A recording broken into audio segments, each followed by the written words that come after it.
Today is Friday, August 22nd. We'll tell you why Florida is being told to undo the Alligator Alcatraz migrant facility, and how President Trump's crackdown has already changed the demographics of the country. Also, details of a new trade deal between the U.S. and Europe, and a U.S. Supreme Court decision impacting health research funding. Plus, the Grammy winner who was arrested and hospitalized, the teams to watch this college football season, and one girl's unique backpack invention making a difference for the community. Those stories and even more news to know coming up. Welcome to The Newsworthy. All the day's news in around 10 minutes. Fast, fair, fun, and on the go. I'm Erica Mandy. Thanks so much for being here. You ready? Let's do this. Florida now has 60 days to clear out of Alligator Alcatraz. A federal judge in Miami ordered the first state-run immigration detention facility to be dismantled. Her ruling says the state and federal governments did not consider the environmental impacts of building the facility, and that it could harm wetlands and communities that depend on the Everglades for their water supply. The Trump administration had argued federal environmental laws did not apply because it's a state-run facility. But the center houses federal detainees, received federal funding, and was constructed under federal direction. So the judge decided that was enough to mean it must follow federal laws. Florida says it will appeal. Meanwhile, the Trump administration is stepping up its crackdown on both illegal and legal immigration. This week, it said it would review all of the 55 million foreigners who have valid U.S. visas to see if any need to be deported. Officials will be looking for things like people who have overstayed, people who have committed crimes, or other public safety threats. By the way, a new study found for the first time in decades, more immigrants are leaving the United States than arriving. The nonpartisan Pew Research Center says between January and June of this year, the foreign-born population in the U.S. dropped by nearly 1.5 million people. It's something the Trump administration is celebrating, saying pressures on government services have let up and job markets have thrived for American-born citizens. But some experts say there could be big economic consequences if this trend continues. Immigrants are a critical workforce in many sectors, and the country is relying on them more and more as baby boomers retire. Either way, President Trump says his efforts to reduce immigration will continue. Russia launched a rare attack on western Ukraine this week, and it was actually one of the largest airstrikes of the entire war. Ukraine says Russia launched 574 drones and 40 missiles. Most of them were intercepted by Ukraine's air defenses, but some targets were hit, including an American-owned electronics plant, energy infrastructure, and a kindergarten. In the meantime, Russia's army continues to seize territory in eastern Ukraine, too. Now, Ukrainian President Zelensky says this just shows Russian President Putin is not serious about peace talks, even though he just met with President Trump a week ago about ending the war. Trump did not address the latest attacks directly, but he criticized former President Biden, saying Biden only let Ukraine defend itself and not fight back. Then, without more explanation, Trump wrote on Truth Social, quote, "Interesting times ahead." American and European Union officials released some details of a trade agreement they reached. They say the U.S. will impose a 15% tariff on 70% of European goods sent to the U.S. It's a big change considering before Trump started imposing tariffs, they averaged in the low single digits. Plus, European cars are still set to face a 27.5% tariff. That is, unless the EU lowers tariffs on American products. Some key areas were left blank, like wine and spirits and steel, so it looks like talks are continuing on those and other parts of the deal. The whole text is 3.5 pages and not legally binding. The typical trade agreement is hundreds of pages and does carry legal force. Still, the U.S. Commerce Secretary said it's a major win for American workers, industries, and national security.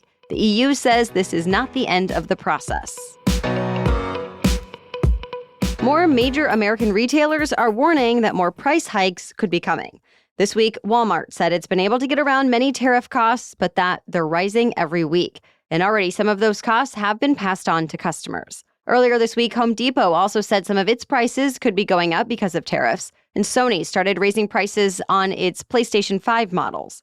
Procter & Gamble also said it would raise prices this month, and the auto industry is expected to be next. Volkswagen, General Motors, and Stellantis each reported losing more than $1 billion over 3 months as a result of tariffs. Meanwhile, tariffs could also be behind a boom in American manufacturing. This week, Johnson & Johnson announced it would be investing $2 billion in a North Carolina facility. The goal is to expand the pipeline of available medicines made here in the U.S. Other major drug makers like Eli Lilly and AstraZeneca have also committed to investing billions of dollars to increase their American footprint. Earlier this month, Trump said he planned to impose new tariffs specifically for the pharmaceutical industry that could rise to 250%. More news coming up, but first, a quick break to thank our sponsor. As we head into fall, I'm focusing on routines that help me feel healthy and confident every day. One product line that's become a big part of that is OneSkin. I started using their face and eye products, including the SPF, and they quickly became staples for me. They're hydrating, light, and I love knowing the formulas are backed by science. And now I've also added their OS1 Hair Scalp Serum to my routine. It's about giving my hair and scalp the best support to stay healthy and thick as I get older. I like how easy it is to use and how light it feels. It fits right in with the rest of my routine. OneSkin scientists developed the OS1 peptide, clinically proven to target aging at the cellular level. That same innovation powers both their skincare and hair products. OneSkin is the world's first skin longevity company. By focusing on the cellular aspects of aging, OneSkin keeps your skin looking and acting younger for longer. For a limited time, you can try OneSkin with 15% off using the code NEWSWORTHY at oneskin.co. That's a 15% off discount at oneskin.co with the code NEWSWORTHY. After your purchase, they'll ask you where you heard about them, so please support our show and tell them we sent you. Now back to the news. The U.S. Supreme Court is giving President Trump the go-ahead to cut health research grants. We're talking about hundreds of millions of dollars meant to go toward research for heart disease, HIV and AIDS, Alzheimer's disease, mental health issues, and more. The Trump administration said the money would have advanced diversity, equity, inclusion efforts or promote gender ideology extremism, so it did not align with the president's priorities. But public health advocacy groups who sued argued the cuts will do a lot of harm, that defunding studies midway through stops research, ruins already collected data, and disrupts scientists who could have made scientific breakthroughs. A lower court judge sided with the advocacy groups, but the U.S. Supreme Court had to decide if it was okay for lower court judges to intervene. And in the end, it was a split 5-4 decision, letting the grants be canceled while a lawsuit continues in lower courts. In all, an estimated $12 billion in health research projects have been cut. President Trump just got another big legal win. A New York State appeals court decided he will not have to pay the $500 million he was fined as part of a civil fraud case against him. Remember, the New York Attorney General accused Trump of exaggerating his net worth by billions of dollars to trick banks and insurers. Trump insisted he did nothing wrong, and his lawyers argued that since everyone made a profit in the deals and their client never defaulted on his loans, no one was harmed. Still, last year, a judge found him and the Trump organization as a whole liable, and that finding stands. The appeals court just decided the fine was excessive, so Trump won't have to pay, but he and his son still won't be allowed to do business in New York for several years. Plus, an outside monitor will still have to oversee and file reports on all of the Trump organization's business dealings. The president called the decision a great win for America, but New York's Attorney General promised to take the case to the state's Supreme Court. New York City Mayor Eric Adams is once again wrapped up in controversy. This week, 2 of his longtime advisors were accused of being involved in separate bribery schemes. For starters, there's his former chief advisor, who's now working as a volunteer advisor on his re-election campaign.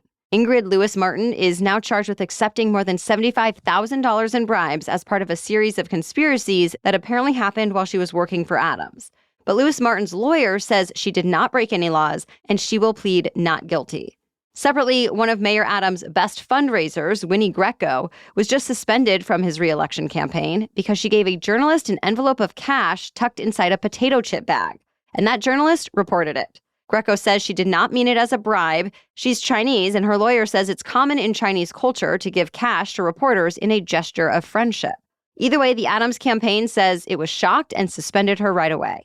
As the New York Times reports, several more associates and supporters of Adams are expected to face corruption charges in the coming days.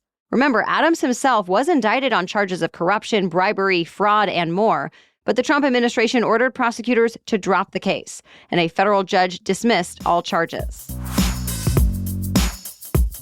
A Grammy-winning rapper, singer, and songwriter was arrested this week. We're talking about Lil Nas X, who's known for songs like Old Town Road and Industry Baby. He was found on Ventura Boulevard in the Studio City area of Los Angeles, wearing nothing but underwear and cowboy boots. Videos circulating online show him dancing, posing, and at one point putting a traffic cone on his head. When officers got there, they say he charged at them and punched an officer in the face. Lil Nas X was taken into custody and transported to a local hospital for a possible overdose. He's since been released from the hospital and booked into jail. Here's your sign: fall is just around the corner. College football season kicks off this weekend.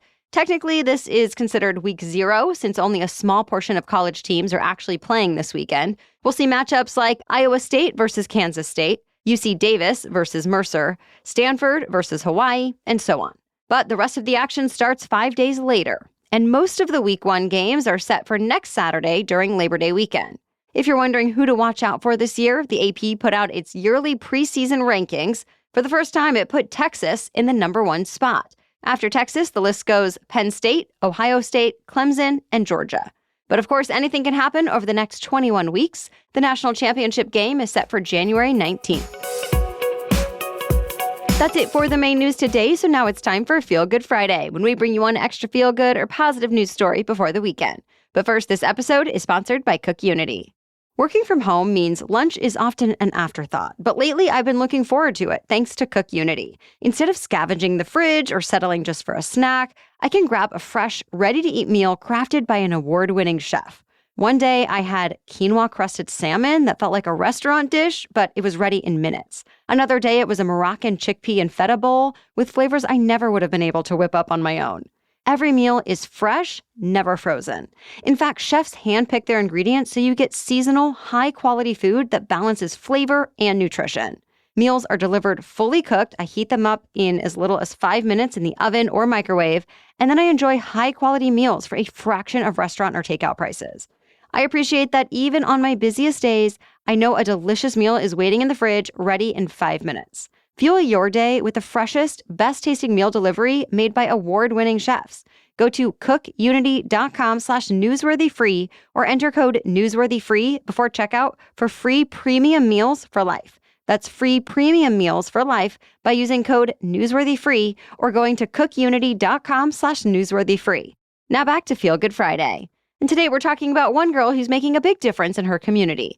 12-year-old Rebecca Young invented a solar-powered backpack that's meant to help people stay warm even if they don't have homes. It's charged up by the sun during the day, so at night people can roll out heated blankets even without an electrical outlet. They're designed like sleeping bags and can provide warmth for up to 8 hours. And that's a big deal since where Rebecca lives in Scotland, it can get down to 17 degrees.